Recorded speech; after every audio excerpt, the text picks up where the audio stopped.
Well,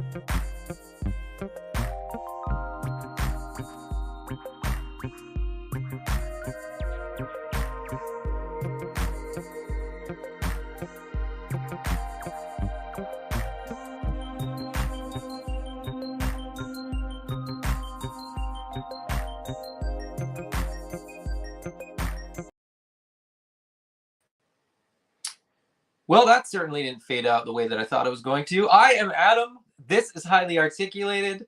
Thank you guys for joining us. There's always something. I always screw something up, and today it was the music. I was supposed to hit one more button before I hit the button that I did.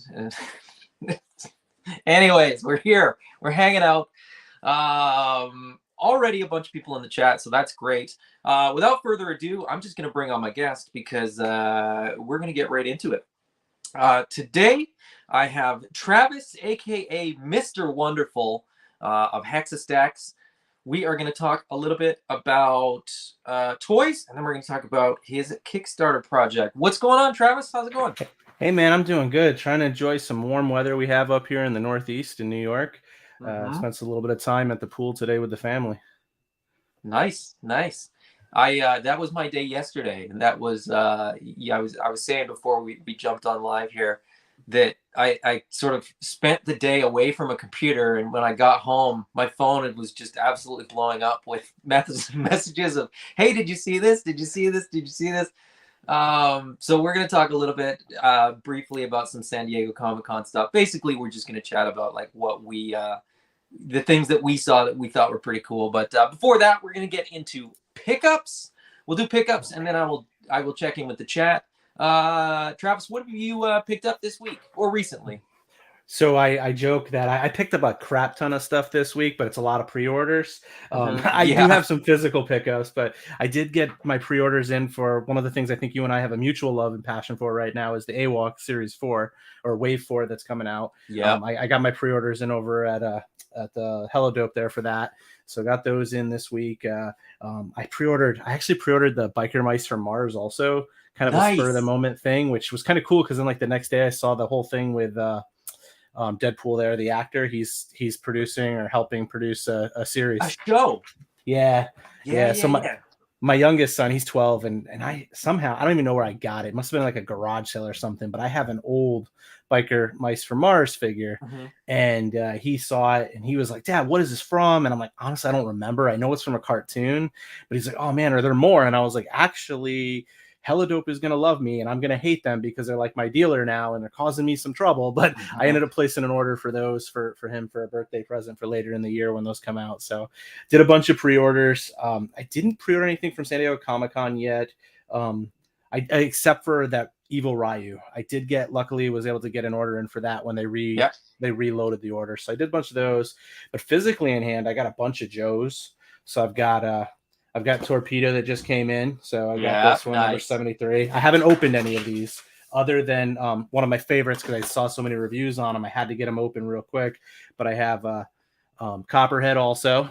Got him. Again, unopened. And then I've got Shipwreck here.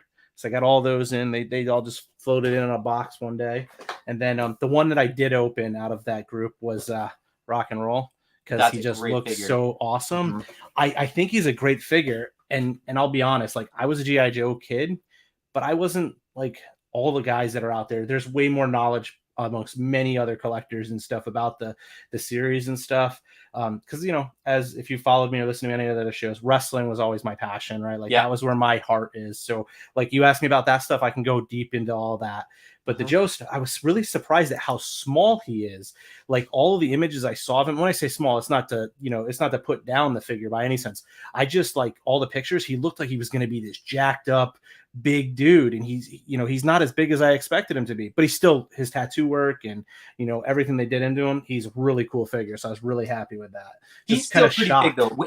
When you get Torpedo out of the box, stand them next to each other, and I think you'll appreciate that he's not roadblock size, but he's still pretty solid dude. Sure. Yeah, great figure.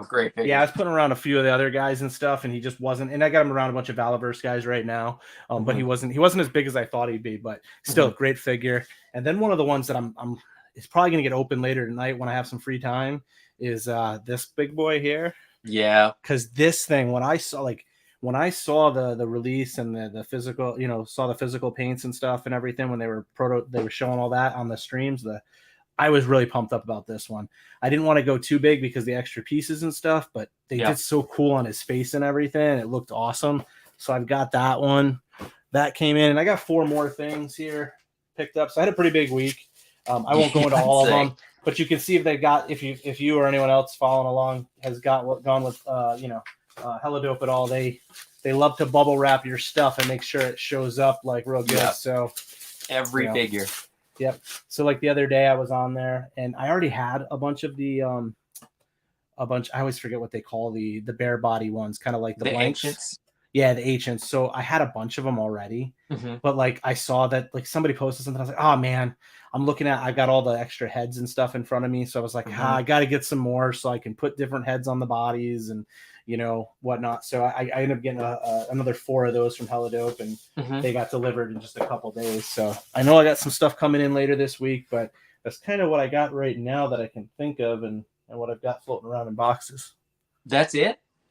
That's it, exactly. It's a ton of stuff, man, and it's so against me to leave it in the box for this long because some of this is coming on Monday, but with my own stuff that I've been working on, I haven't had a chance to dive in. Oh, for sure. No, I totally understand. I've been in sort of the same situation, but I didn't have a big week. I did just get some stuff from ecollectibles.ca. Big shout out to them. I mean, that's my go-to. Couple that I've been waiting on for a long time that I'm really, really excited about. I got the SH Figure Arts Vegeta, Super Saiyan Vegeta, and the Super Saiyan Trunks update, which I am really, really excited about. Trunks has always been my favorite character from Dragon Ball, so I'm very, very excited to get those out of the box. Adam, not unlike you, I just haven't had time. I've just been super busy with other things. With those SH Figure Arts, how do you like the articulation and stuff on those ones? Because fantastic. I've never opened one of those. They look really cool. A few years ago, back in like 2020, one of my Walmarts had a box of that figure, not that one, but one of the Dragon Ball figures. Yep. I don't know the lore and stuff well. But they had them and they were like $8 a piece on clearance. Yeah. And those are like normally like $35 figures, I think, in the store at retail normally. The SH Figure Art stuff is all over the map. Like you can get stuff for like $30 and you can get stuff that's $150. Wow. They don't have set price points. It's basically they design and engineer a figure, and then they're like, this is how much this one costs. So it's not an easy line to get into. A lot of great figures are really expensive on the aftermarket because there's so many great characters and so many great figures. In my experience, if you wait, they'll re-release a figure with either a different color or a different different deco, or different from characters. A lot of characters will appear in multiple series, so you'll get it from a specific kind of movie or series or whatever. So the outfit might not be perfect, but I mean, a good example, they just released a new Yamcha, and there's been so many versions of Yamcha, but most of them are really expensive. This one's not that bad, so if you don't have him in your collection, you can pick him up now, kind of thing. Oh, that's cool. But the articulation is phenomenal. Now there's weird things, like they're really, like the closest thing articulation wise that I can kind of compare them to in a weird way is like some of the Transformer stuff, where really? the engineering is wild and it doesn't always work to the benefit of the sculpting. One thing that you see often is like ab crunch. They'll ab crunch really far forward and then there's a big gap in their back. But I mean, if they're really hunched forward, you're probably taking a picture from the front or setting them up so that you're looking at them from the front, so you don't really see it. But that is sort of something that's a part of it. But that being said, the articulation is the only thing I can think of that's maybe got better articulation is the Revoltech stuff, where the sculpts are just absolute trash. Where they've clearly gone articulation over sculpt. But SH Figure Art stuff, the sculpting is so good, and like The detail when they have like a knee that's got a really great joint, and they sculpt like fabric sort of into the joint so that when you bend the knee, it Oh, doesn't look really? like that Marvel Legends style of kind of, oh, there's the knee Interesting. joint. But you really have to get one or two in hand to kind of appreciate Okay. them. Yeah, I snagged a couple of them there, and I never ended up opening them because my kids weren't really into the Dragon Ball Z at the time. Yeah, fair So enough. Yeah, I ended up throwing them on eBay for like $15 a piece because I was like, I'm not scalping. I got these for yeah, $8. yeah. Yeah, I'm making a little bit of money off them, but these things are normally $30+ a pop at the store, and I was like, well, we don't want them, so I ended up moving them, and they moved in like they were like buy it now, like gone out the door. So I knew people were No like, doubt. oh, No I doubt. needed these. I couldn't believe they were so cheap at the store. Walmart literally in the middle of nowhere, kind of woods. Walmart had them just sitting on the shelf, and they had dozens of them, and they were all marked down to $8 a pop. I was like, this doesn't seem right, but let me just grab a couple. Yeah, I mean, it happens. It's like, it's one of those things where Walmart doesn't really know what they're doing with that stuff. That's a great example. I know that lots of Walmarts never see those products, where Yeah. another one gets 3 cases and can't sell through them because they just don't have a market for it. But Yeah. anyway, the other item that I picked up this week from eCollectibles, and they still have some available, the Figura Obscura. How am I going to get this to not have glare? It's still got the plastic on it. I haven't even taken the plastic off.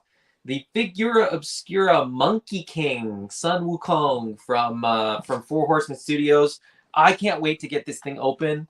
I didn't order it sort of through the Four Horsemen. I got it through eCollectibles because by the time you get it from Four Horsemen, with the shipping, with the duties and stuff like that, just being in Canada, it's a pain in the butt. And I think it's actually cheaper to just buy it from eCollectibles if you're in Canada.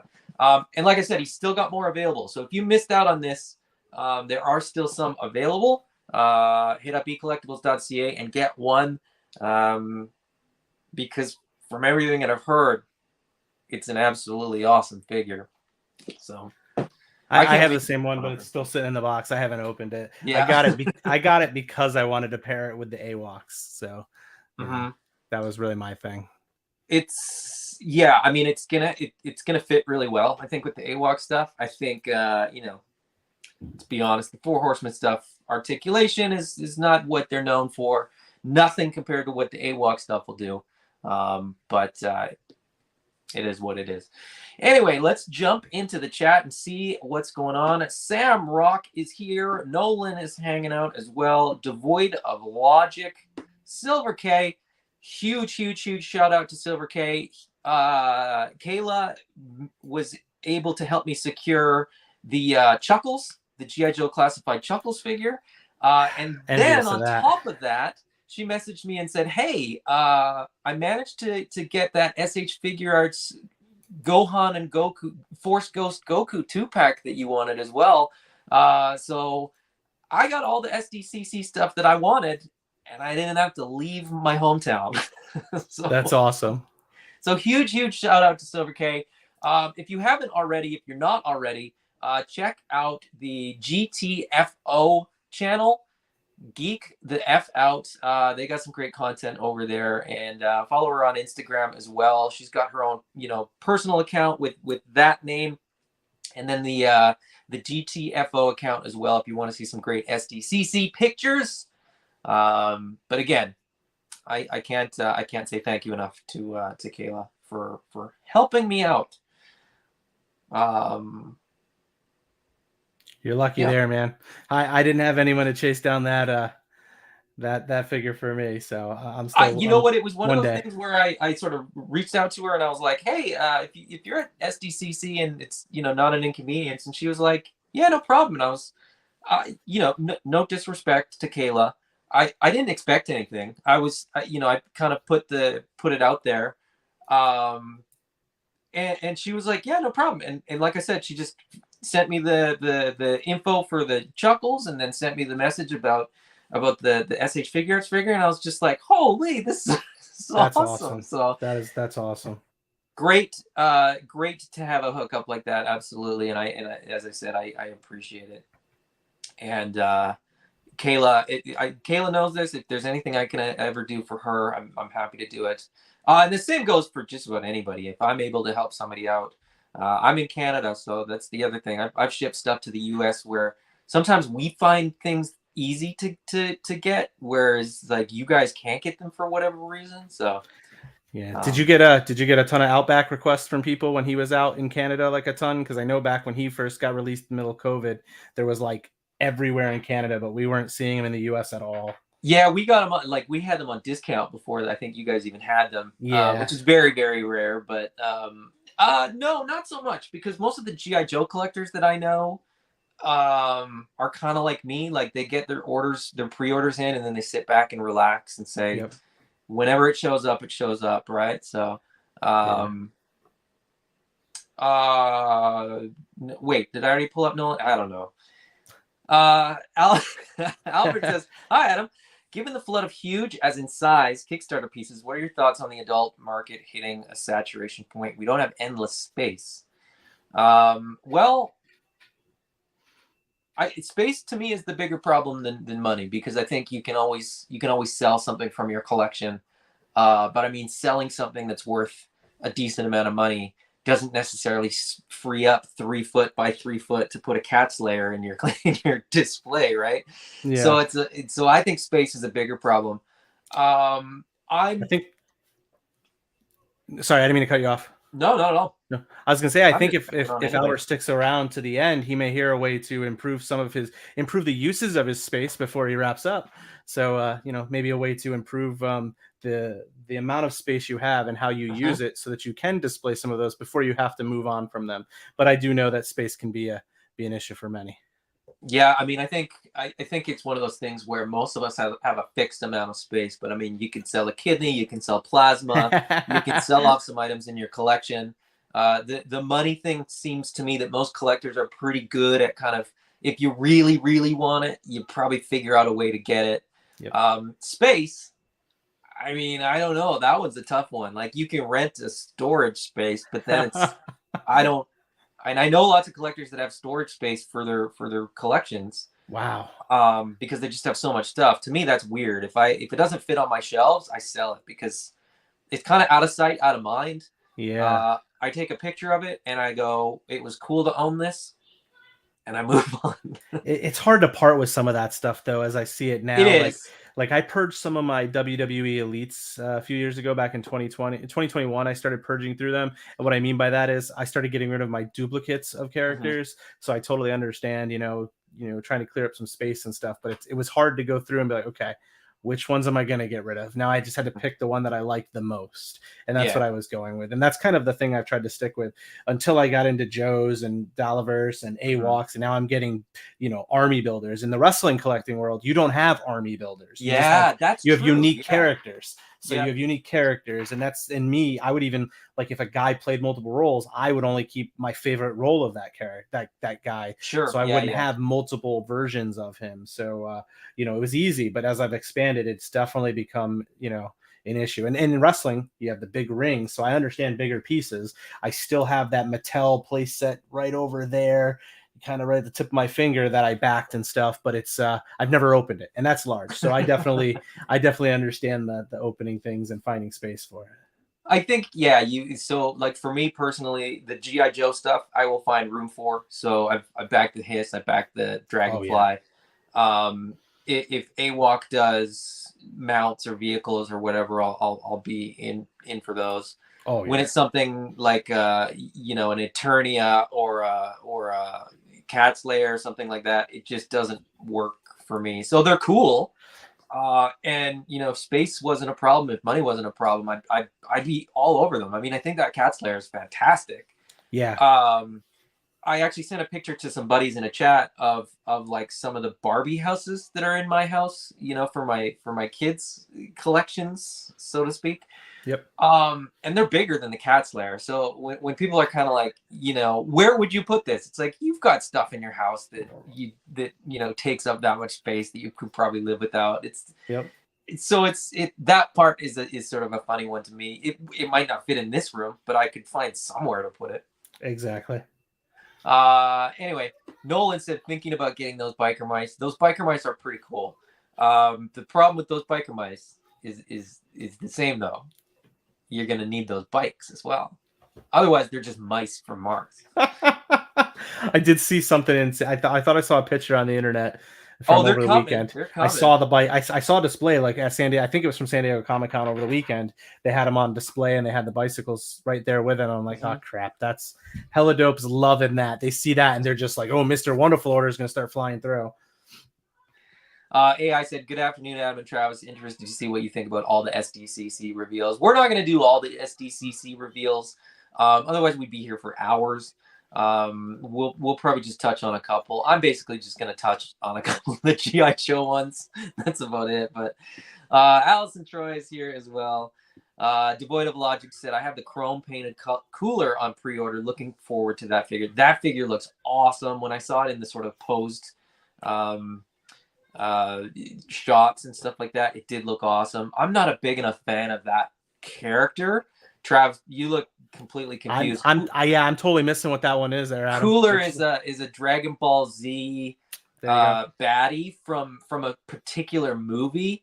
So Okay. he's pretty. It's not a deep cut, but it's definitely not something that would be considered like a mainline character. But it's a awesome looking figure that's basically a vac metal silver alien robot in a nutshell. There you go. No, that makes sense, and that would explain why I'm not as familiar with it. Yeah. There's not a lot of stuff from the movies that I would want, but there is a couple characters that I would buy. But like I said, Cooler just wasn't quite on that list. Ted Darkclaw is here. Kelly Chase, come on, Barbie, let's go party. I've got the Hexa Stack saved on my Kickstarter save projects, and we'll definitely be checking it out.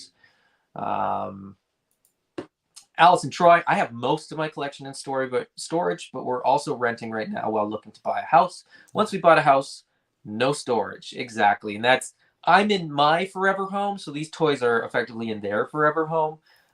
So you know, I'm not looking to expand the storage capacities, because that would mean building another building essentially. Rather than, there's not really much I can do. We're not going anywhere anytime ever, probably. Yeah, I'm kind of the same. Wait, Hella Dope is here and Ted is here. All right. And Black Knight. Black Knight. I'm getting confused now. We're really just pre-gaming for the Hella Dope show later tonight. Yep.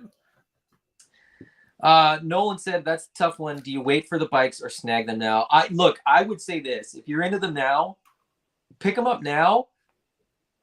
And here's my logic. Pick them up now, because then you're just paying for a few figures, and then you're just paying for a few bikes later on. Kind of break up the cost there. To me, that just makes a little bit more sense. Ted Darkclaw says, I wouldn't wait. And he says, we know a great place that you can pre-order them from right now. Nolan's going to check it out. All right. Very quickly, SDCC. I'm not even going to pull up anything because you guys have all seen it. You've been bombarded by SDCC. If you're anything like me, you know, your Instagram feed, your Facebook feed, your private messages, everybody's sending pictures to and from. Group chats are all blowing up with SDCC stuff. Yep. You know, I presume there was wrestling stuff. I didn't really see any because I wasn't looking. Same goes with like McFarlane. I'm pretty sure he probably released some cool stuff that I'll never buy, so I wasn't paying attention. 337 Batmans.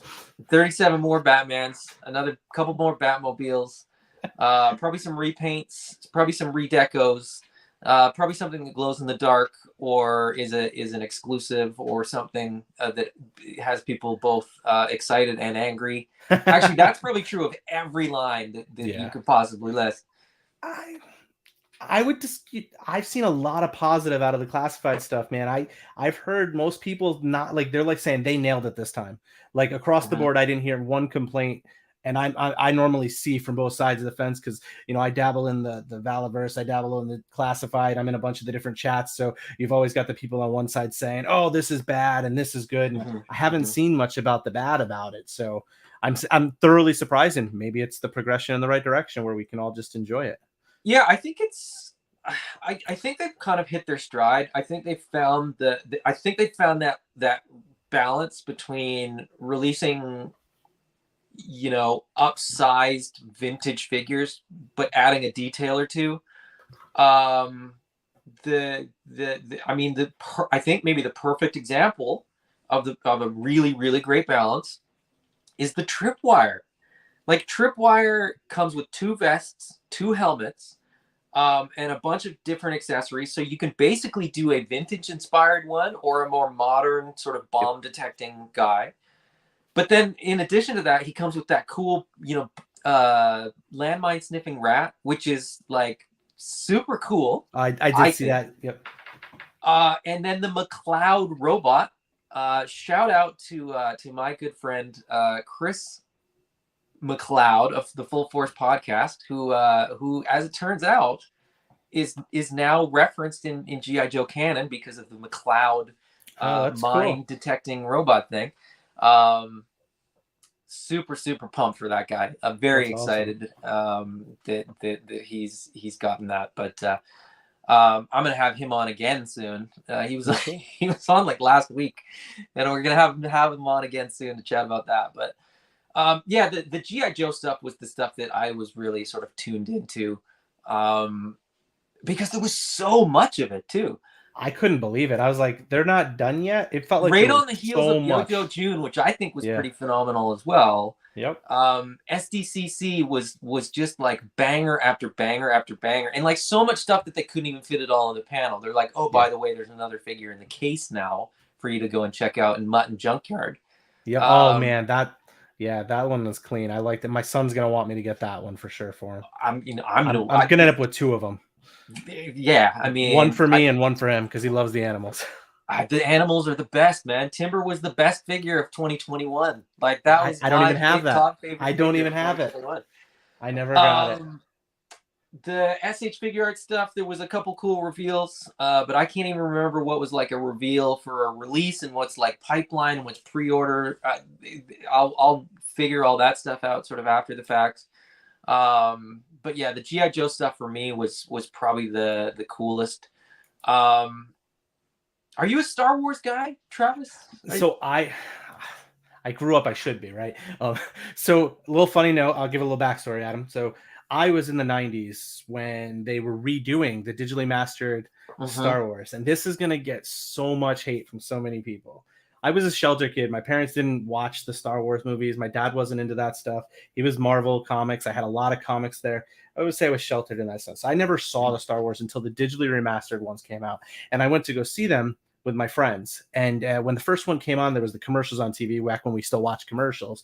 I was like, oh, that looks like this movie that I saw before. This is like a ripoff, man. And my buddy's like, what are you talking about? I'm like, Spaceballs, dude. That is the movie. And like, I thought Spaceballs was the original at first. Like, and then as I was like maybe 10, 11 years old at the time. So I know I'm going to get a ton of hate for that. But like, so I wasn't a big Star Wars guy, but I do enjoy the Star Wars stuff, but I don't collect them. But my youngest son loves the Black Series. So that's like one of the figure lines that he collects. So I have a bunch that he's been building up over time. There was a few things, but I don't pay attention. I know they have a new HasLab coming or something, but that's for like the smaller scale stuff. Yeah. My house sticks to the 6.5 scale or the 6-inch scale stuff for the most part. Yeah, I'm the same way. And the Ghost looks amazing. Yeah. But again, space issues. Yep. The thing's like 3 feet wide, 3 feet long, and like 1.5 feet tall. Like, it's just massive. Yeah. And that footprint is sort of horizontal rather than vertical. The Cat Slayer doesn't take up as much floor space. A lot of the play sets are more vertically oriented, but the Ghost is just a massive. You'd have to build a coffee table to kind of fit it in as a storage space, I think. Because I don't know anybody that has a shelf that's 3 feet deep to put something like that on. But you'll have to do what Brick does and hang it upside down, flat against the wall or something, to have it displayed. And it looks great. This one I forgot about, but you're absolutely right. Black Knight said Marvel Knights are going to be fire. They actually look dope, and I'm not even a big Marvel Knights fan. I know of it. I read it back in the day. It's not something that I absolutely, love when it comes to sort of my comic book nostalgia, but specifically that Daredevil looks so good. I liked it until I saw he doesn't have the what is it? The butterfly joint. They removed the butterfly joint from it. He doesn't Oh, have I it. didn't look that close at it. That's Yeah, weird. man. I Daredevil's was really Daredevil's like surprised. Spider-Man. He needs the butterfly joint. I was really surprised. I didn't realize it because I thought that looked cool. I like the bearded, look and stuff. It was different than what I've seen on a figure before. So I was definitely going to snag this for my son, but I'm probably still will because I like it otherwise. But I was really just, somebody posted a picture where he didn't have the butterfly joint. And I was like, wow, that's weird. So I was really caught off guard that they kind of like 2 steps forward, 1 step back type of thing. Yeah, it's tough because they have the bucks that they're working with. They have the pieces, right? They have to put them all together and sort of make sure that something's going to work. They want the sculpt to look a particular way. Yep. And it still has to fit a price point, and on and on and on. But to me, like when I talk about articulation, when I talk about being like disappointed with articulation, that's a character that to me really needs it. I haven't looked that closely at the sculpt. Like I said, it's not a figure that I'm going to buy anyway. Okay. I am kind of looking at it like, okay, where could I fit this into like the classified shelf? Because it does look really, really badass. Yeah. But yeah, when it's no butterfly joints, and it's kind of like it probably won't ever make it into the collection for that very reason. It would have to sort of surpass most other Marvel Legends to make it anyway. But yeah. Devoid of Logic says, don't feel bad at first. I only liked the spaceship. Then later got into the characters for the movies, games, comics, etc. I had to back the HasLab Ghost. Yeah, I mean, I love Rebels and I love that crew. And I love that storyline and everything there. But yeah, it's size wise and collection wise, just not something that I'm gonna pick up. But. Yeah. Black Knight says, don't lie, Travis. I'll see that order come through later tonight. Well, which order is that for? Is he talking about Marvel Knights? That Daredevil. So I thought I saw yesterday a post that you could only get the Marvel Knights line through Hasbro, Amazon. You couldn't get, it wasn't going to be going distro to Target and Walmart and stuff. So I didn't know if it was like a limited pipeline of where you can get that from. I thought that was the series. Because I saw something on there. I saw something. Maybe I'm mistaken. I don't know. I mean, Black Knight can probably speak to that. It's up now on ecollectibles.ca. So I think it's a fan channel thing. That's what it is. It's a fan channel. So is fan channel, does that like hella dope and eat collectibles there? Yeah. Okay. Yeah. Fan channel means like non-big box retail. Okay. So it's like I think they would probably be able to buy it if they wanted to, but I don't know how that works, to be honest, but whatever, it doesn't.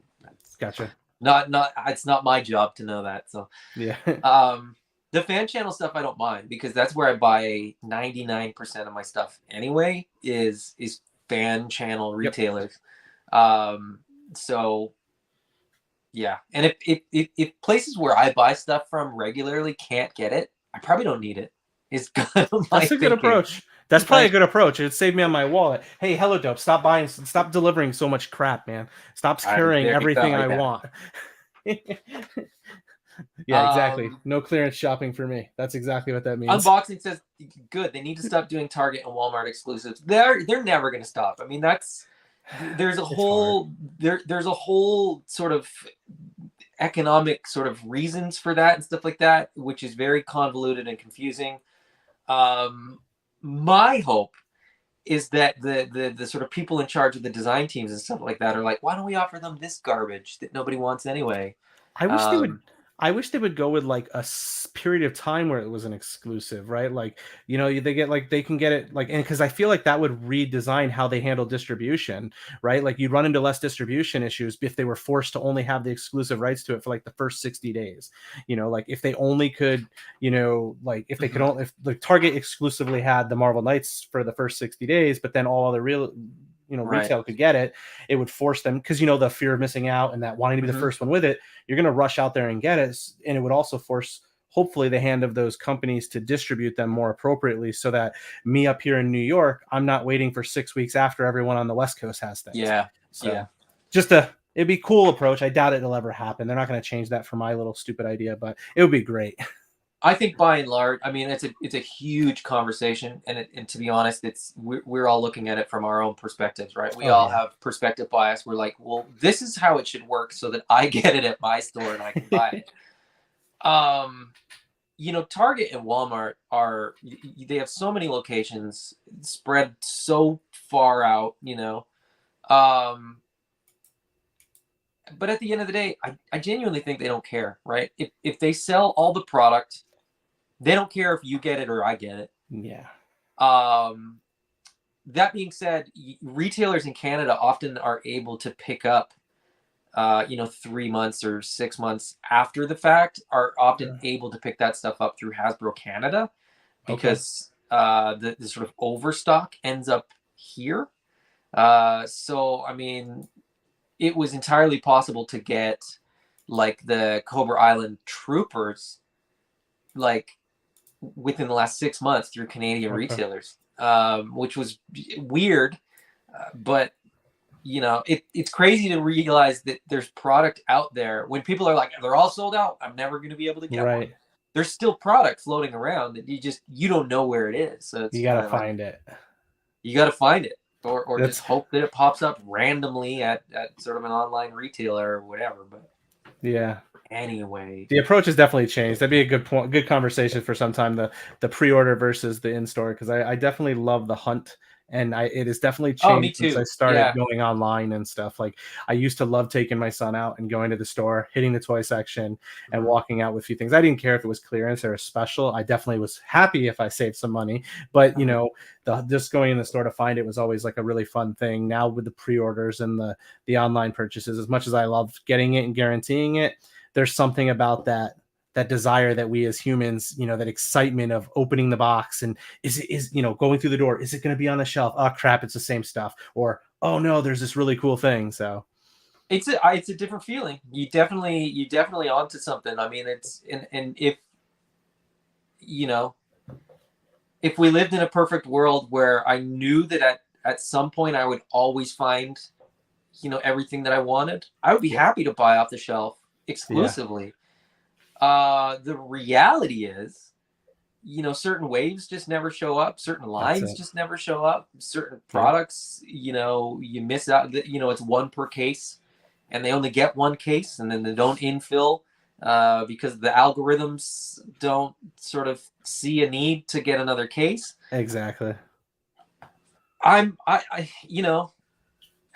41 years old and I've got 3 kids. I'm happy to get my pre-order in and just wait for it to show up. I mean, I got other things. I still take my kids to the store because I still think that they have fun going to the toy store. Yeah, absolutely. I don't have any fun anymore. It's definitely like that. It takes away. It's not there anymore. I think you and I are having that same feeling. Like, because I have my 12-year-old. He's like, "Can we go to Target today, Dad?" And my daughter's like, "Can you give me Starbucks?" And I was like, "Oh, 2 birds, 1 stone." She gave me Starbucks, and then I'm hitting the toy section with a little dude, and he's excited, and he's looking through the aisles and trying to find something. And me, in the back of my mind, I'm like, do I tell him that I already bought that offline and it's in a box I'm waiting to give him at a later time, or do I let him buy it again? So it's like, because I was like, I gotta guarantee I get that. I look at it the same way, where it's sort of like there's certain things that I'll buy and sort of set aside if I think I might not be able to find them again, but I know my kids will want them or whatever. Yep. But then if we find them in store, I will buy them again, just so that they can sort of get that experience. Yep. Yeah. 100%. And even like through Walmart too. Like if I see the 4-pack of the Mutant Mayhem Turtles popped up, and I was like, all right, I'll just buy it online, but then we'll still try to find them in store. Because if I don't find them in store, I've got them and I can just return one set. Yeah, that's the way to do it too. That's actually smart.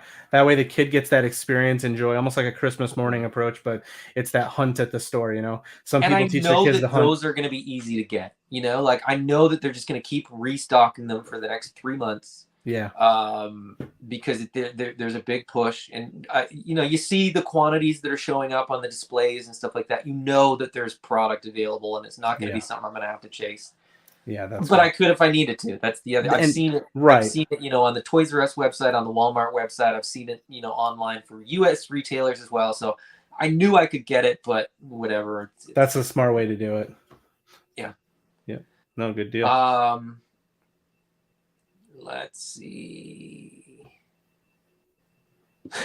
Black Knight, you get so many pre-orders that every package is a mystery box. That's what I was laughing about a minute ago. I saw that pop up and it gave me a good chuckle there because he's 100% right. Because the other day he's like, one of them messaged me and they're like, hey, we're gonna try something a little different here on one of your orders and send something out.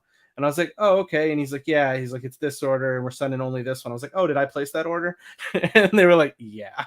And I was like, it's a problem, dude. It's a problem. So I have mine all like mapped out and sort of laid out, and I got a different file, like an email file for all my confirmed orders and stuff like that. But I still don't know when the release dates are. Like I don't know when people are like, oh, street date for this is this day. I'm like, okay. Yep. It still has to get shipped to me, so the street date's somewhat irrelevant most of the time anyway. But yeah, I was doing it for a little bit. I had a spreadsheet and I had a tab like Power Ranger Lightning, G.I. Joe, and then Valaverse. And that was like kind of the three I was keeping track of.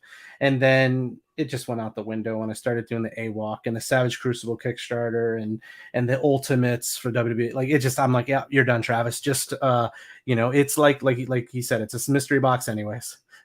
The biggest problem about like hunting is a problem that Payne's Toy Samples has. When you're in the store, you see all the clearance stuff. You see all the stuff that you don't want to buy, and it's there, and so you end up buying stuff that you don't want. Yep, I did that yesterday. If you just pre-order, you're really only going to buy what you really want. Yeah. Jer Bear says, I would like to pre-order and prepay than worry. I think he's saying I would rather pre-order and prepay than worry about hunting. I'm there. 3 years ago, like just pre-pandemic, I was still 100% like I'm going to try to track everything down in store. Yep. Distribution still seem to be a little bit better. It's gotten terrible, and it's gotten to the point too where like all the things that I collect, I could just pre-order them on the day that they come up. I haven't missed anything. I haven't missed any exclusives. Thanks to friends as well as great retailers. So what's the point? I mean, it's like I said, it's fun to take my kids because they get to sort of have fun looking at toys because they don't know what's out there. I know what's out there. I think that's what it is like now we're spoiled. Like even as a kid, buying G.I. Joes off the peg. Yeah. I wasn't like, I need to get this one. I'd go and look at what was on the pegs and be like, I want this one today. You know what I mean? Not that I would get one every time I went to the store, but I think you're right though. Like, because when we were kids, we would look at it, and correct me if I'm wrong, but most of the figures we'd have, like, I didn't have a way of knowing what was upcoming. You'd see the commercials on TV if there happened to be a commercial on TV for the toy, and you'd be like, oh, that looks cool. Maybe that one will come out soon. Or really, you saw what was on the peg, and you were hoping that if you looked on the back, you might see what else is possible, and that's how you knew what you had to hunt for. It's like, oh, this has got. This 4 characters are in this group, so I've got to get this other guy. They only have these 3, so that's like that was our San Diego Comic-Con release and our Hasbro Pulse release shows and all that stuff. It was going into you KB at Toys the store when they had delivered new product. Exactly. Yep. For me, it was also being a Canadian kid. We didn't get everything all the time, or we got it late. But we would I'm close enough. Everybody in Canada is close enough to the border that most people do like runs to the States. Okay. For whether it's back to school or Christmas or whatever. Okay. So for me, it would be like getting across the border and going to a Target and seeing like all the lines that I'd never heard of. Oh wow. Or I'd seen the cartoon, but I'd never seen the product. Okay. So that was always fun. But that's cool. Anyway. Radical Toys, all them Hasbro Joe's reveals, overwhelming, loving the Dreadnoks. Yeah, I mean, and everybody that's been banging on about why haven't we got the Dreadnoks yet, you're getting them. Yeah. There's 2 in the next wave. We got another one revealed. I think, the fact that they revealed the Vamp, the fact that they revealed the toe behind, I think, and I've been saying this, when the Hiss backed the way that it did, with the Dragonfly being as successful as it was, classified at retail or Hasbro Pulse, which I consider to be retail, like classified vehicles at retail is like a no-brainer. The demand is there. So I think we're gonna get a Thunder Machine as well, and I think maybe a year out, maybe 2 years, but. So I think, and it's funny that you say the Vamp, right? Because I like, honestly, like, of all the releases that I've seen from San Diego Comic-Con, that's like the one that's at the top of my list. It's actually the reason I got a 3D printer to start with, was because when I, started messing around with the classifieds, I was like, oh, I want to 3D print some of this stuff. And I saw people with files on there. And you can see I have something that I started. It's not the Vamp. It's just this white thing that I bought offline, and I didn't buy that. I bought the file from someone and I started printing it, but it was a vehicle for my 6-inch figures. But the Vamp is one that I saw all over the place. And there's some guys out there that's some really cool custom stuff for 3D printing.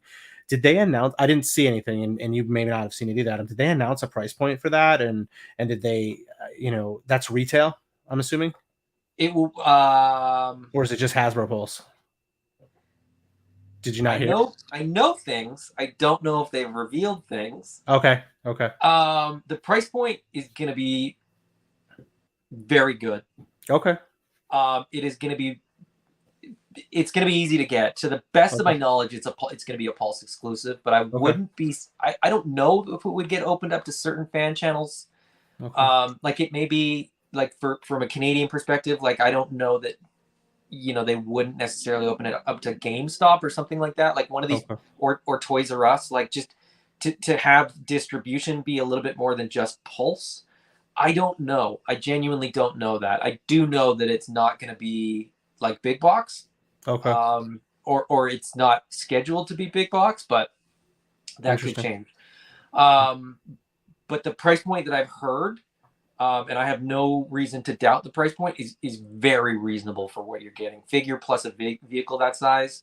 I think a lot of people are going to buy multiples. yeah, that's cool. Yeah, I'm pretty excited because again, me, as anybody that's heard me, I'm classified Valaverse. I don't segregate. I integrate. They're all playing together. To me, they're all very beneficial to one another and give me a massive line to play with. So, I'll get the Valaverse vehicle. I've already got the His Tank on the way. I wish I had backed it twice to get 2 of them, just because I should have, but I've got 1 of them on the way. And then I just backed the Dragonfly twice, so I have that coming. So I'm all about these 6-inch vehicles because they're awesome, and we've needed them for a while. Fun. Yeah, I can't wait to get the Hiss, the Dragonfly, some Vamps. I got the bikes already. Yeah. My 1-year-old son will be older by the time all this stuff arrives. My 7-year-old daughter and my 4-year-old daughter are all about playing with this stuff already. So I'm waiting for that youngest one to sort of get in there so that we can be playing in the living room, not just in my office. I might go on the dirt in the yard, man. I might actually I'm like, my son, he's 12. I'm like, don't take the toys outside. Like we have some old, dollar store, little G.I. Joe type figures, the corpse from Walmart or whatever, those things. And I was like, you could take those in the pool. You could take those in the yard. They're not something I care about. But with these vehicles coming, I might take them out in the grass a little bit because. Oh, ours are going out. I might do it. I've said this before, like we're on a pretty decent sized property. Yep. So we've got lots of different terrain. And it's going to be out there. I take my vintage Joes out there. People will probably just like cringe when they see some of the stuff that we play with outside. That's awesome. But it's toys. That's what it's for. Yeah. I mean, if you're not playing with it, just get a picture of it and put it in a storage locker. Get a comic book. Get the graphic novel if you're not going to play with it. This is playable art. That's what this is. Let it breathe. Jerry Bear says, "I'm sick of exclusives, limited quantities. Just let me pre-order and prepay and make that amount win-win." I agree with that on some level. I do know that the exclusives do get people talking. So I don't like it. I agree. I don't like it. Like I said, small town in Canada. I'm not in San Diego. I'm not in New York. I'm not on the East Coast to hit up the toy cons. My only hope is the friends I make along the way, that are able to hook me up. So I'm right there with you. I'm just very thankful that I've made some really good friends that have been able to help me out, and I haven't missed anything. But I definitely feel for people that can't get them. It is a pain in the butt, and it's a bit of a, especially if you're really passionate about a particular line and then a particular character or whatever, and it comes out and you just can't get it. That sucks. And in the current climate that we live in, you can always get it, but no one should ever have to pay 2 or 3 times over the price just to get something. I don't know. It is what it is, though. I mean, It's hard. I don't think that system is going to change anytime soon. Yeah, I mean, whether we want it's it in to. every industry. It's not going to just stop for toys. I mean, tickets. My daughter wanted to go to Taylor Swift this year. I tried to get her tickets at retail when it first came out. Everything crashed, and $2,000 later, people are starting to get tickets to it. It's in everything. So yeah, you know, if there's a buck to be made, somebody's going to jump on that race and take it. So, and you know what? I mean, it's unfortunate, but at some point, hopefully, you get what you're looking for. So it's hard. I mean, it's clever and opportunistic on the part of the people that did it, but I was kind of bummed hearing people that are like, yeah, I paid, 25 or $30 to get a code to order a Chuckles. I'm like, they're literally handing that stuff out at San Diego Comic-Con. And you're there. Sucks, right? I mean, I guess you're recouping a bit of your cost, and if people are willing to pay it, then I guess who am I to say that they shouldn't do that? But right, it's just unfortunate, right? It's just you hope you find more people. I mean, it's just, it kind of sours people, because I mean, I think that's to Jer Bear's point there, like, we should all be able to get this, if we have somebody that we know that can sort of hook us up, but not everybody does. And I mean, not everybody knows somebody that went to San Diego Comic-Con to get them a code. You'd think that, like, and this is the sort of naive Canadian in me, maybe, that's like, hey, you're in a like-minded community with toy collectors. Why are they selling you something that they got for free? Like, why aren't they like, hey, first person to PM me can have this extra code that I got, or you could buy 2 per. So, like, I assume everybody that got a code bought 2, right?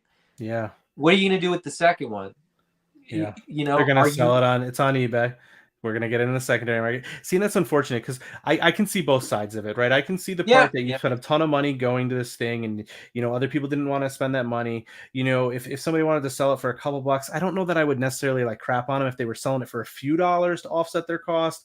It's like, I'm torn, right? Like, because I get it, but it's like, darn it, you're in the community. You're going to find some people, like, I think you said it was Super K. Is that who it was? Or Kayla Silva. Kayla Silva, she was, kind enough to help hook you up, which is awesome. Yeah. I saw you post that yesterday. I was like, darn, I wish I could get my hands on it, hoping that somebody would be like, oh, hey, Travis, I got one. Yeah. Hey, we could talk. And I mean, I would have thrown some bones too for it. It doesn't even matter. But, like, I get it.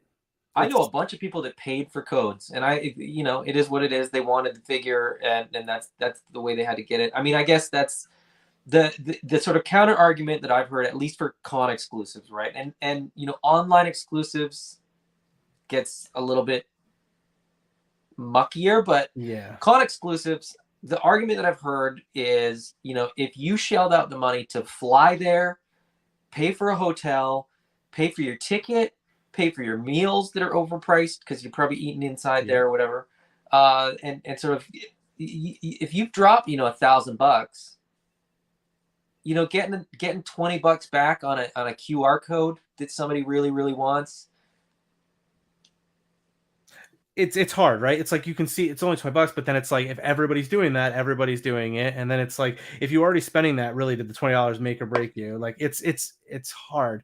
I mean, that's the other thing too, is the argument of, like, you're already there, so it didn't cost you anything. Exactly. Right? But the counter argument is, if I didn't go to San Diego Comic-Con, it would have cost me way more than $1,000 because I'm in Canada, and flights from Canada are ridiculous. So my Chuckles didn't cost me $1,000 plus Chuckles. My Chuckles, cost. I'm saying on the part of somebody that paid for a code. I paid $20 plus retail. Yeah. It's still way cheaper than going to San Diego to get that QR code. Yeah. Absolutely. So I mean, I like I said, if the market will allow it, who are we to say that it shouldn't be happening? But I think the benefit and the way to change that. Sorry, go ahead. But I don't like exclusives. I wish everything was available to everybody. And that's why I will say, and this is like not me shilling for anything, but that's one of the reasons I like what they've done with the Valaverse stuff. Mm-hmm. Like, because, like, he has con stuff, like which one is the one I'm hoping to get at PowerCon? It's the Eclipse. Eclipse, yeah, they have the Warpath Eclipse, right? And, like, I'm hoping to be able to snag one at the PowerCon when I'm there. But, like, he's put that on the website too.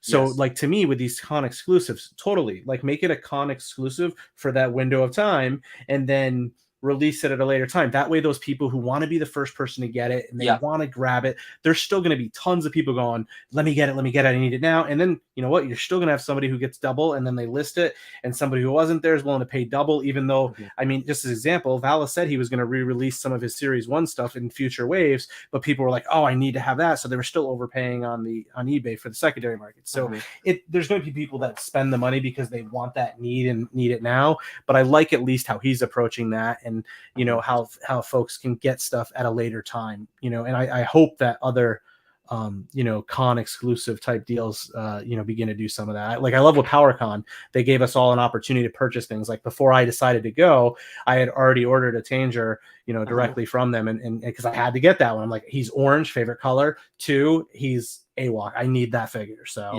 you know, I mean, that's so you know, you bring up a good point about some of the sort of boutique-y stuff and sort of the Kickstarter, you know, started stuff. The Action Force, you know, Bobby is you know, keen to get figures in people's hands that can't necessarily get to the cons. So whether that's a delayed release on the sort of stuff, AWOC is the same way. Jason is not trying to keep anything from anybody. So, you know, don't be surprised if Tanger does pop up at some point, not at PowerCon. Mythic Legions does it too, where they have these sort of their con exclusives, where it'll have special packaging and then, you know, 1 or 2 accessories that are a little bit different. And then the sort of retail release will be standard packaging minus, you know, a head or a particular accessory or whatever the case may be. So there's ways to do it that don't alienate fans and don't sort of exclude anybody in the exclusives. But anyway, speaking of Kickstarters, I gotta cut this, otherwise we'd keep going. Sorry. Yeah. No, I'm quickly just gonna catch up with a couple of the chats here, and then we'll jump into Hexa Stack if that's sounds good, brother. Allison Troy about collecting in store said, I take my card back with all the stars next to the ones I wanted to search through the pegs, which were always full, no clearance until a year or so after. Toys were plentiful in the 80s. Yes, there's more to that equation, though. There were far fewer lines. There was far less media. You know, the reason that, you know, G.I. Joe got a half an aisle was because there was room for it. It wasn't competing with so many other brands. Radical Toys, fellow Canadian. I get everything 6 months late for sure in Canada, but it's fine. I get them eventually. That's where I'm at as well. Larry Reed is here. Welcome. Larry, devoid of logic, says Valverse has a great 4-door vehicle. That's way cheaper than HasLab project prices. Yes, it is. Stay tuned for the Vamp, though. Price point wise, like I said, it's gonna be hard to sort of pass on the Vamp, I think. Did you say $10? No, I'm just kidding. A little bit more. They said no 6-inch flag. Yes. Oh man.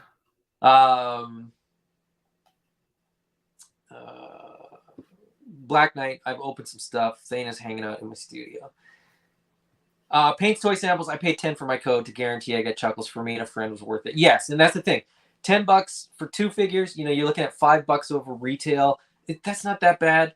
And especially since you can get 2, you could even pass that on to the next person that you're sort of selling the extra figure to or whatever. Jared says, offer a discount for attending an event exclusive. That works. I you know, Trav, I like your idea of like the sort of timed exclusive where you can get it at the con, or you can wait, you know, 3 months or 6 months or whatever it is to get it later. A lot of people want it right away. That's a big thing that I've learned with collectors, is that they're very impatient. And that even for standard release stuff, if it pops up in a country other than theirs first, they'll shell out the money to get it shipped just to have it before other people. Fair enough. That's not my thing, but Crimson Alley Viper Walmart exclusive in Canada were limited to 1 US herd. People order 20. That's true. But here's the weird thing about Walmart. You could go back and order another one. So I don't know if that's going to cancel both of mine. I ordered 2, but I ordered 1 and then went back and ordered 1. And it didn't, you know, my order's still there. It hasn't been canceled yet. So I don't know. We'll see. I didn't order 20, but I ordered 2. The same was true with the eels on Amazon. There was no limit, so people were probably ordering ridiculous amounts just to turn around and resell them. But Allison Troy, Chuckles, he has extra pack-ins if Hasbro releases Barebones Chuckle through a retail outlet. I see no issues. If this is the only way to get Chuckles ever in this line, different. Yes.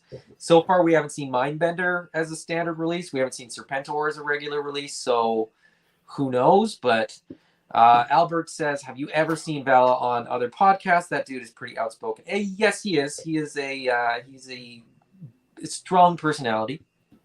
Larry, that's what happens for the cons I work for. They bring half for the show and the rest they put on the site for weeks. A few weeks later. Yeah, exactly. So there's almost always a way to get it. It's not always great.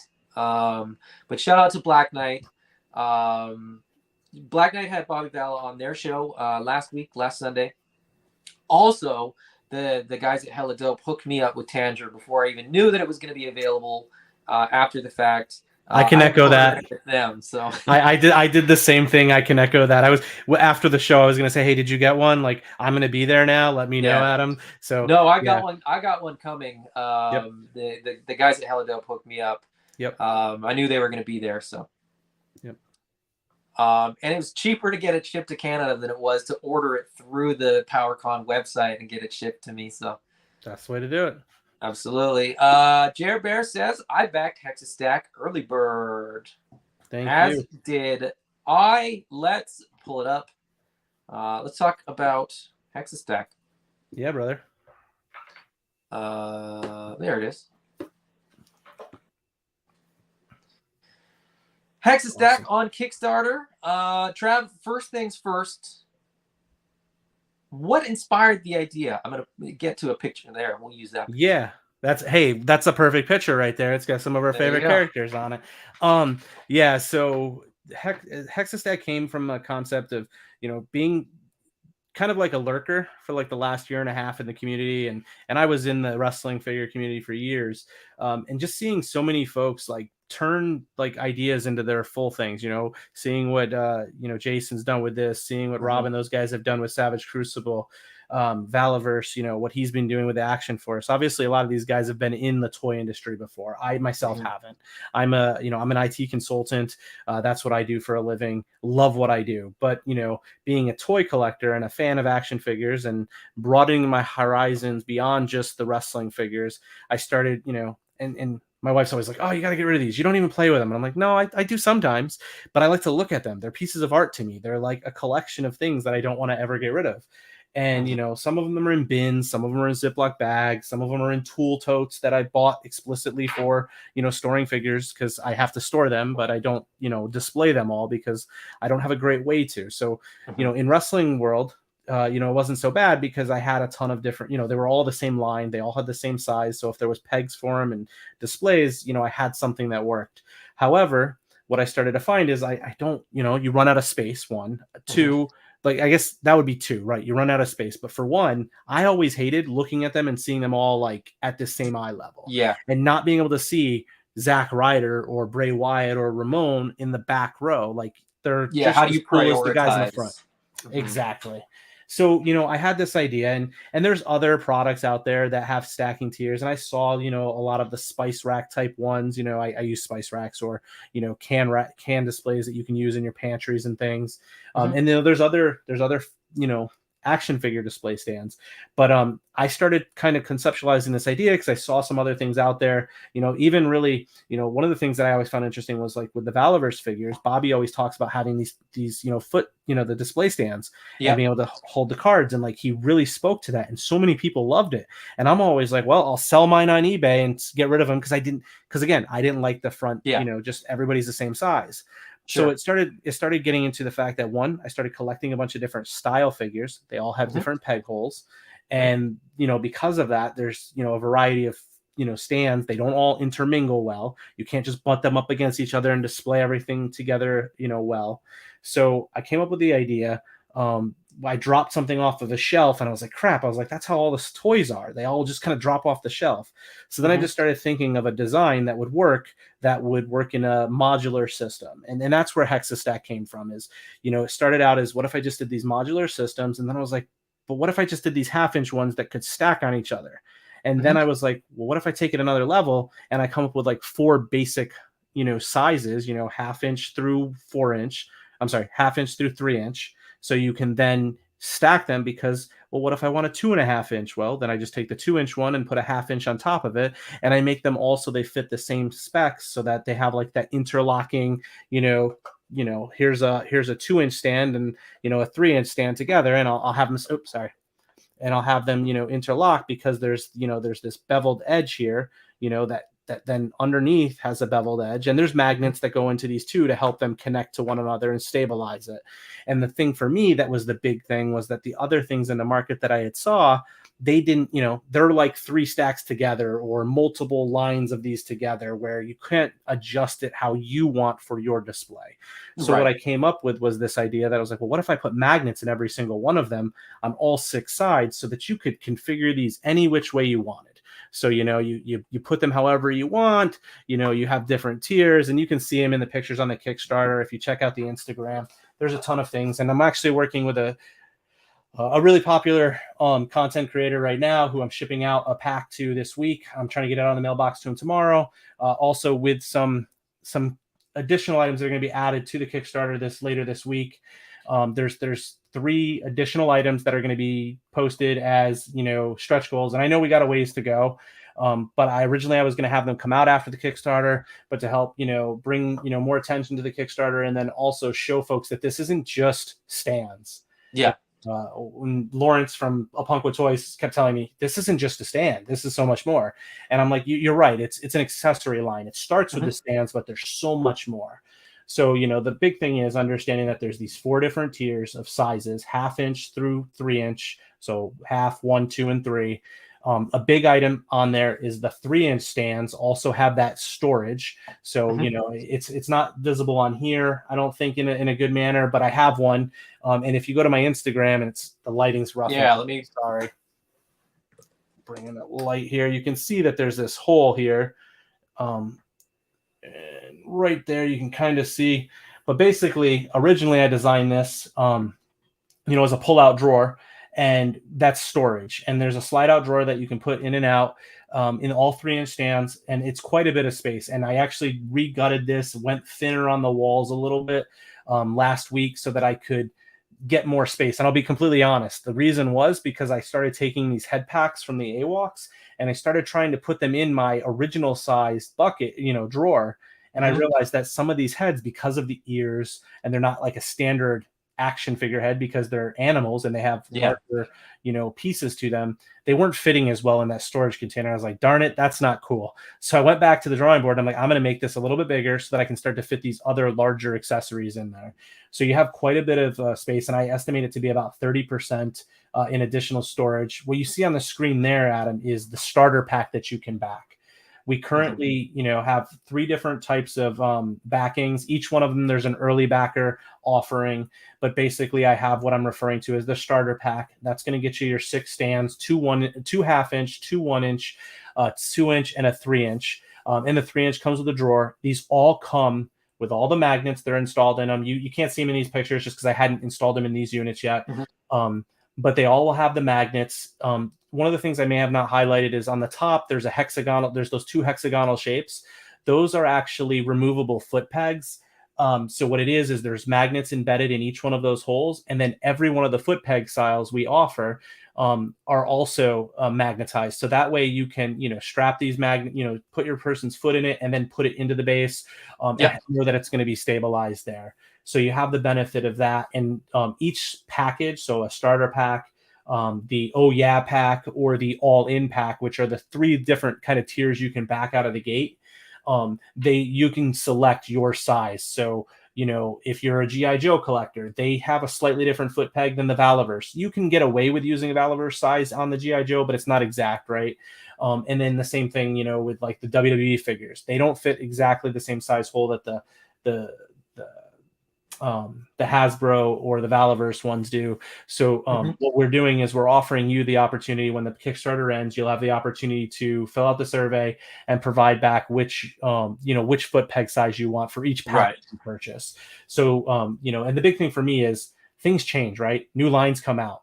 And that's the benefit of this stand, is you don't have to go with another stand type in the future because this new line's out there. You actually can get away with, yeah, you got to buy a little package of 6 or 10 or whatever it is for foot pegs. Sure. Those are going to be a minimal expense. Yeah, it's future-proofed. Exactly. And it goes beyond just the stands, like, some of the add-on items that are available. We have the card display holder, we have the nameplate holder, all leveraging these 2 pegs. And like I said, the 3 items that I'm working on, adding as these, stretch goals here over the next couple days. By the end of the week, hopefully there'll be some imagery up for it. Those items are going to be accessories for the stands, which I think folks are going to really like, because you can use them in your displays. And one of the things, and I'm not going to say exactly what it is, but one of the things that, that I'm adding to these is I've come up with this way that these accessory pieces that you can use on the stand will also work off the stand. So what I'm talking about is having just basically, this hole here that's in the stand that has the hexagonal shape and the magnets. You're going to have the same thing on the underside of what these other accessory items are that are going to be part of the stretch goal. So in here you have these hexagons, there's magnets, and the magnets go in. Well, that's the foot peg goes in there. Well, for these other things that are going to be able to attach to your stands, if you want to display next to your figures, you're going to be able to remove that, take the pieces out, not use them, and then you can use these accessory pieces wherever you want. Maybe another diorama. Maybe you want to use it while you're playing with your toys and things like that. So these other items that are coming, is really, originally I said I was going to have them launch after the Kickstarter. But I started working much harder on the modeling for them and prototyping them. Because I thought, you know what, I want to make sure folks know that this isn't just a stand. This isn't what other people are doing. This is an accessory line. And I keep saying that the line is limitless because of this removable peg piece. And that's really what I want to show people, is we are not limited to just having some displays that are going to help you enhance your, stands, your displays and stuff, but you're going to expand it with so many other ways of accessories that you can use. And I think folks, when they see those next pieces, are going to be really excited. My question, and you might have answered this before, and I've just never heard you answer this. Why a hexagon? Why not another shape? A lot of stands are sort of square or rectangular, but why did you think that shape made more sense? So it's a cheesy thing, but like, I like the hexagon. I had a buddy of mine. I'm a disc golfer. We were working on some stuff on the side, and I was working on an app for disc golf. And I was using a hexagonal logo in a DNA type thing as I was kind of mocking up and working on it. So the hexagon was kind of something I've just kind of been in love with for the last few years. And then recently, for Christmas, I was trying to get some stuff in here to soundproof the room. And I saw some hexagonal panels on Amazon that just go on the wall to help sound, hit the sound and stuff. And I thought they looked really cool. So when I was coming up with the design, I went immediately to a hexagon. And then as I started looking at it and comparing it to a square and other things, I was like, well, you know what? A square, and I don't have anything that's a good square as an example. But if I did, what I would say is when you take these two things and, shilling here for AWOX, just so everybody can see, and hella dope. But you take the squares, they're stuck in that manner, right? And they're going to take up that exact space. Well, with the hexagon, they're layered, right? So now you're offsetting everything, and you're, not only are you offsetting them so that now you can have a guy here, here, and here. So there's somebody in the middle and off to the sides, but it also is taking up less depth by a third of the space. So your layers can be deeper because of it. So it was just something that, kind of I like the shape. That's really what it came down to. And then as I was playing with it, I was like, this actually makes a lot of sense because the space. And then also when I'm making them, while right now I am 3D printing them, the ability to make them with the hexagon, they're, by the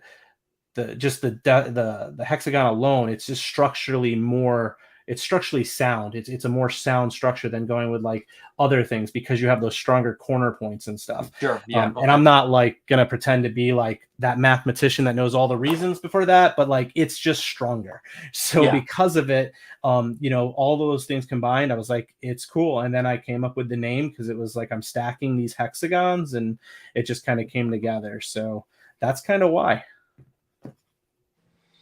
Well, I think it's a great project. I think what you're offering is valuable to a lot of people. I'm definitely not the only person that's got displays where the figures at the back are neglected and ignored.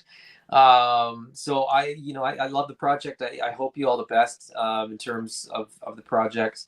I'm really excited. I'm looking forward to the accessories. I'm going to be asking once we're done what they are. Yeah. I won't put you on the spot and ask No, now no, I because appreciate it. they're I not out appreciate yet. it. They're not out there yet. But there's one that I just thought of, like, oh, it'd be cool if they had this, but I'll mention that after the fact. But, I think one of them you're gonna absolutely love, and I may okay. have already shown it to Brick, and he may have already seen it. So I might have side No, Brick and messaged him I a have a picture. funny relationship where, like, we get all this information and we keep it from each other. Um, not intentionally, just Right, because, right, if you share something with Brick and don't explicitly say, like, oh, you can share this with Adam or whatever, like, right, people right, think right. we have a very different relationship than we do. Um, Yeah, but it's all good. We'll figure it absolutely. out. I've seen things that he wants more information about, and I will not share with him. But so that's just me being Hey, withholding. But anyway, and that's also being respectful to the producer and the person, because no, so I yeah. appreciate that. I'm just saying I may have already shared something with someone who shares a line of figures that we like that may go really well with some AWOC figures. So We talk regularly, but we almost always just talk about AWOC stuff. So anyway, awesome. was there anything else you wanted to add about Hexa Stack? So I'll be at PowerCon. I'll have a booth. Okay.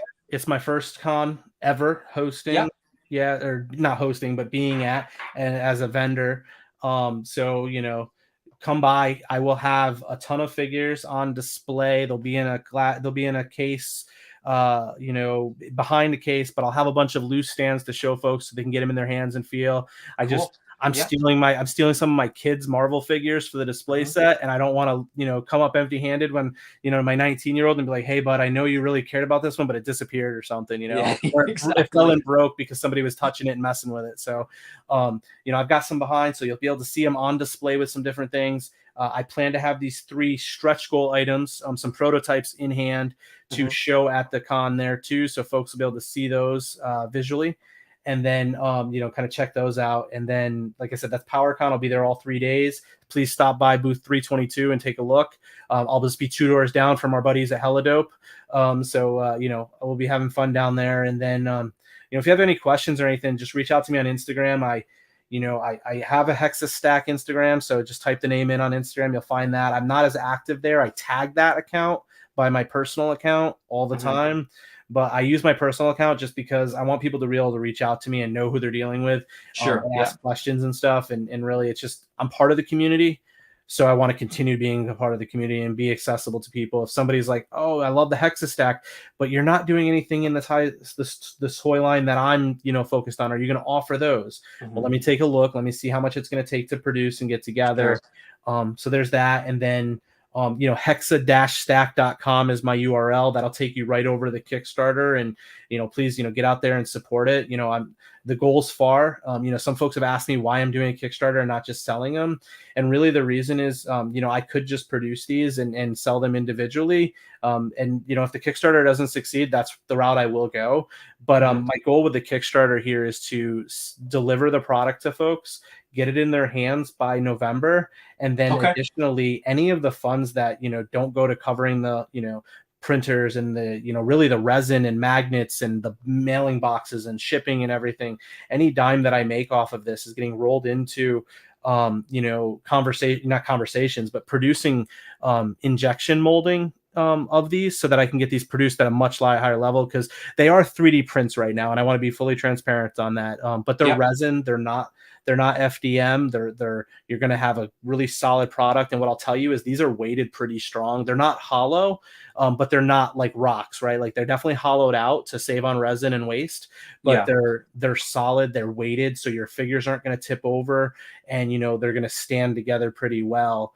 So just being transparent here, they are 3D resin printed, and that's the Kickstarter ones. And then with any funds that are from the Kickstarter, we're going to drive those forward to getting these produce the molds, so that I can eventually produce these as a injection molded product. And what I want to do is bring all of the line, every mold of everything that we're doing for the Kickstarter over to those. And I'm already in talks with 2 different groups of project managers within the space that they're actively engaged. You know, I was on Mega J's channel a few weeks ago, and Ace from Ramen Toys reached out to me and wanted to talk. So I'm going to be meeting with him here shortly and connecting with him at PowerCon to discuss this. And then there's someone else's information was shared with me. So the goal is to bring this to an injection molding product in the long term, and then take it from there. Will there be a backer kit after the Kickstarter? I guess that depends on sort of where the Kickstarter ends, or. I'll be honest, Adam, I don't know what a backer kit is. I think that's like if people want to like reback it after the backer kit. Is that how it is? Like, yeah, like add to your order or whatever. If you're doing a survey, you might end up going that route anyway. But yeah, I'd be 100% honest. I'm new to this. This is my first run. I backed a bunch of Kickstarters. You know, Savage Crucible, thanks to Jeremy J, has gotten so much of my money because he told me that the AWOCs would fit those, and then I was like, ooh, I was on the fence, but now I'm getting all of this crap, and I say crap in the most positive way possible. It's just my plastic addiction. So we're definitely headed that way. I'm going to find out about that. I'll look more into it. I hadn't looked into the backer kit because typically anything I've ever backed, I just backed right up front. So I don't know what the backer kit looks like, but I'll definitely look into it and see what we're going to offer. Cool. Well, I look forward to the like additional stuff. I'm definitely excited to hear what some of those accessories and stuff like that are. It's been an absolute pleasure having you on, and you know, when this thing funds and you sort of in production and these start getting into people's hands, I can't wait to see people's reactions and stuff like that, because I think this is, you know, like you said, you can get a spice rack or whatever, but this is so much more than that, and this is so much more beneficial to your collection. So the link is down below in the description there. But yeah, that's go back Hexa Stack. You've already got your pre-orders in for your figures. Now effectively get your pre-order in for your display stand. Yeah, let's do it. It's been an absolute pleasure having you on, Trav. Everybody in the chat, thank you for joining us. It's been a fun one, and we will. I will not be back next week because my wife has convinced me that I need to take a weekend off, and we are going to go and do a wine tour. So stay tuned for the week following that. We will be doing another monkey business. Brick and I will be back at it again for a live Animal Warriors of the Kingdom chat. So join us for that. Trav, thanks again. Thanks to everybody in the chat and anybody watching on replay as well. If you enjoyed the video, please hit the like button. Please subscribe. Hit that notification to get notified when I'm doing random live unboxings or when the next video is going to be up. Thanks. See you next time. Bye-bye.